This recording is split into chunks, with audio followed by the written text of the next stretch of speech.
ఎండాకాలంలో ఎక్కువ మసాలాలు లేకుండా హెల్తీగా తినాలనుకుంటే ఈ రెసిపీని ఒకసారి ట్రై చేయండి. 1 కప్పు కమ్మటి పెరుగులోకి రుచి తగ్గట్టు సాల్ట్ వేసుకొని పెరుగు ఉండలేం లేకుండా బాగా కలుపుకొని పక్కన పెట్టుకోవాలి.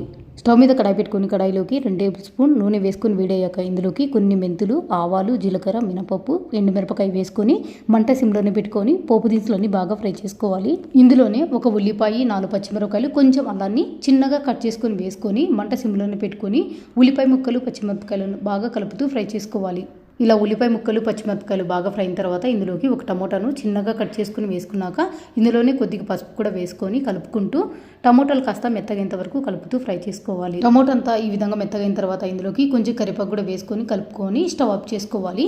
ఈ పోపు మిశ్రమం అంతా మనకు పూర్తిగా చల్లారబెట్టుకోవాలి. ఇలా పోపు అంతా పూర్తిగా చల్లారిన తర్వాత ముందు కలిపి పెట్టుకున్న పెరుగు అంతా వేసుకోవాలి. అందులోని కొంచెం నీరు కూడా వేసుకొని కలుపుకున్నాక ఇందులోకి కొన్ని ఉల్లిపాయ ముక్కలు, కొంచెం కొత్తిమీర కూడా వేసుకొని అంతా బాగా కలుపుకోవాలి. అంతేనండి, రెడీ అయిపోయింది పెరుగు చట్నీ.